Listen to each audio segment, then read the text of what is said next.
It is hypertrophy, and the title is not clickbait. What? Sucking your own nuts for hypertrophy? What the hell? What sort of weird sort of YouTube am I on? Just don't worry. Hear me out. Just hear me out. I'm being real when I say this is not clickbait. Kind of.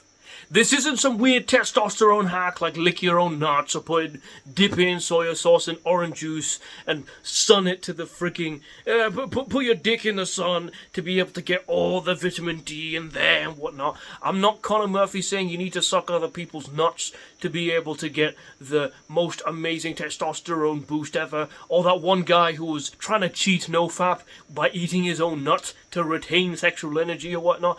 I'm not doing that. If you want to do that, that's fine. But no problem at all. However, what I'm talking about comes with ab hypertrophy. I'm someone who's been very enthusiastic about training abs, and despite this, I have very shitty abs. They're very thin, and they're not necessarily super developed. Maybe a little bit on the top, but just nothing else. And I've been training them consistently and hard and close to failure for years. Why is this the case? Because of the fact that I did that shit wrong. And a lot of people fall into this trap. And then they think, oh, well, abs is only genetic, bro. You don't need to train abs. It doesn't work, bro. Don't try and make them thicker so that they poke through at a higher body fat percentage when you're a natural so you can bulk more and become more anabolic overall. Just starve yourself, bro. If they're like this thin, it's not your fault. Just starve to the point where you don't want to live anymore, and then the moment you have like a sip of like some salty soup, it goes away. You just deal with it, bro. You cut more, bro. Cut. I hate this shit. I hate this part of the fitness community so much because it borders on eating disorders. I've seen so many people who have had shitty abs that are like this thin, they're just about revealed in a really dire cut. They're like 5'7" and 110 pounds, and then they cut even more to reveal those abs. And then the moment they go on a little bit of a bulk, they think, oh no, should I cut again? Why? Because the abs are so thin that you can literally obstruct the view of them with not even a pound of fat. Like just a pound of fat, just slathered all, is gone. You don't even see it anymore. This is a thing I want to avoid at all costs. This is why you should be training your abs for maximal hypertrophy, because a lot of people won't get their biggest, most blockiest, most nice, hexy abs with just compound movements. A lot of bodybuilders who are on gear can, and a lot of people who are very, very strong can, but if you aren't at that stage yet, and you don't want to wait to the point where you get like a 500-pound squat to get slightly decent abs, you may as well train them properly. And properly is a very good term to keep in mind. Because I'm not one of these people who are like form sticklers. Like people who are like, well, if you like squeeze your buttocks a bit too much and you like, do a bicep curl, and you're not going to like a 7 billion second eccentric, that you're like, you're going to lose all the gains in your butt. It's going to go all to your butt. No, I'm not one of these people who are also like, well, if you have one muscle to train and you get another muscle involved, that other muscle gets all the hypertrophy. That's bullshit. That's bullshit. BS. I hear this shit when it comes to chin-ups. Well, you're using the biceps, bro. That means there's no back gains. It's silly nonsense. However, there's always going to be a bit of a hierarchy when it comes to what muscles get trained the most in a movement to a certain extent. And it's weird that like a lot of people, when it comes to back training, just a little off topic, a lot of people kind of do the opposite of what's the real thing. Like a lot of people say, well, the biceps take over in the back training, so that means the back isn't getting involved. It's only to some certain circumstances. And if anything, it's the opposite. No matter how many times you try to really effectively target the biceps, your back is always going to be the big boy that takes on a lot of that stimulus, unless you're really fucking it up. But when it comes to abs, it's very much like the rear delts. The rear delts, look, you're thinking that I've done like, kind of a similar movement. You're thinking, what am I doing? Well, actually, one form is rear delt specific, and one form is like trap specific. And it's very subtle, but it very much takes away from the hypertrophy of the rear delts, at least, maybe not by a lot, But there's definitely some margin that's just being missed out in terms of the hypertrophy gains. Because the bigger muscles that surround the other musculature that you're actually trying to target, they get their job done by the other muscles. So you got this little baby muscle, all the other muscles, they take over, and it looks the same, but you're not going to get the gains you want in that little part. Jeff Nippard himself has described the same phenomenon when he was trying to grow his rear delts over these last few years, and turned out he actually wasn't growing his rear delts because he let his traps take over.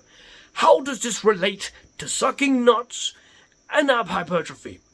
Well, when it comes to abs, it's very much a common thing to have your hip flexors and your butt and everything and your lower back to take over. Why? Because of the fact that people are going with the cue, subconsciously, to put their head to their feet. What do I mean by this? Simple.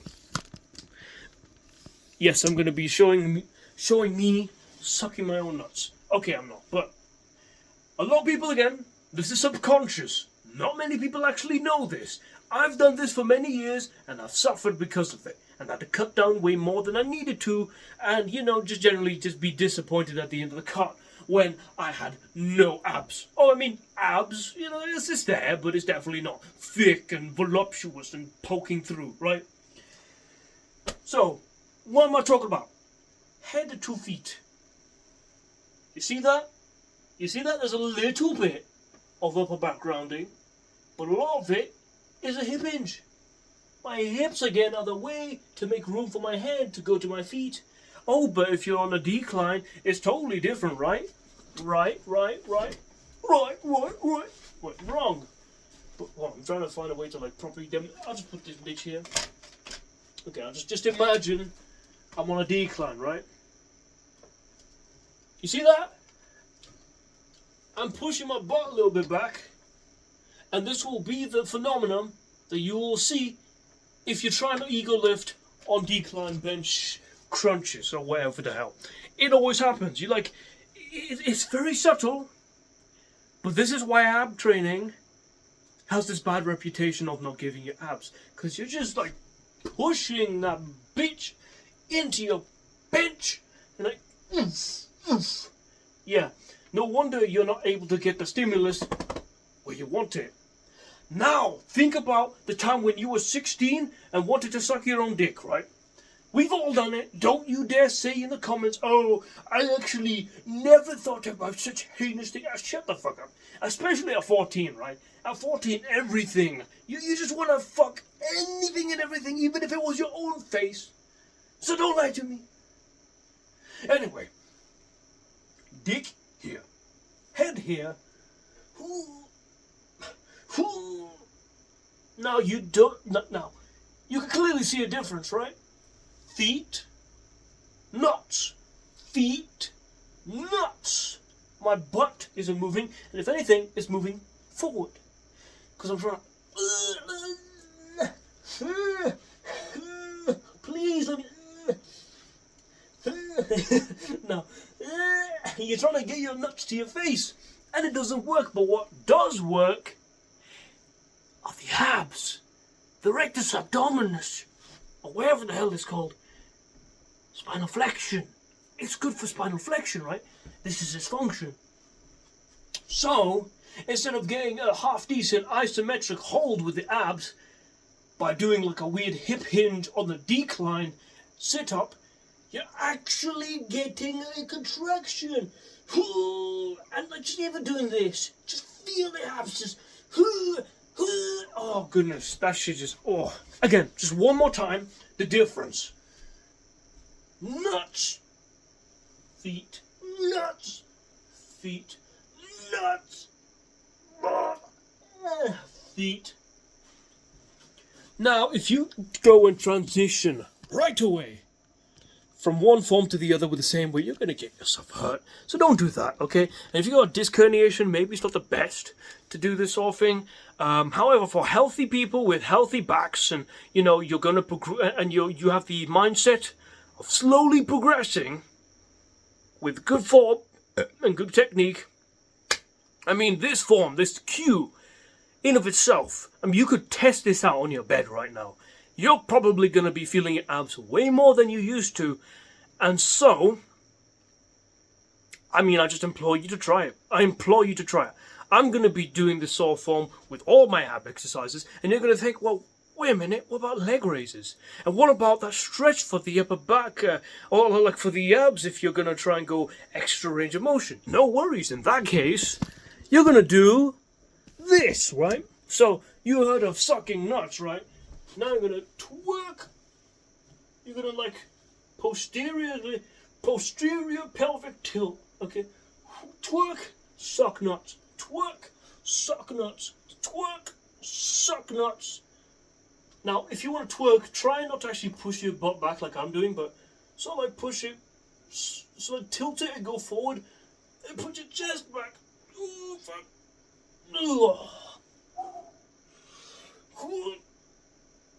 Ooh.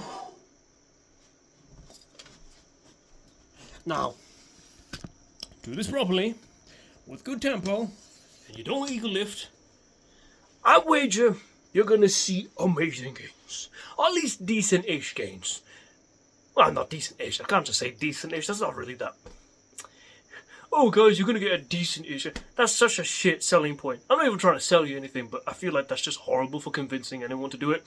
But I wager, at least in myself, that I'm gonna see much better gains with that form than what I've been doing for the last 2-3 years, which has just resulted in like a half-inch difference in my abs, which is like meh, or like a maybe quarter-inch even. But when it comes to leg raises, the same thing applies. You gotta try and like, instead of putting your knees or your feet to your head, which again, it's a cue that a lot of people do without realizing. You know, like a lot of people, oh, it's a hip flexor exercise, bro.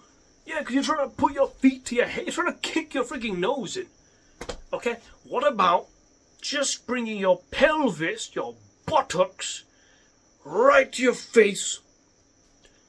That will make it so that if you're doing these weird 20 rep, oh, leg raises are easy, bro, and you're just like swinging about, well, this will make sure that it's humbling the shit out of you. A lot of you people who are doing these leg raises are actually doing it with a lot of lats and a lot of freaking sway and whatnot. If you're gonna be out here trying to grow your abs, you've got to be specific. You've got to be like a sniper, as Uncle Romy would say. So, get your freaking pelvis to your face.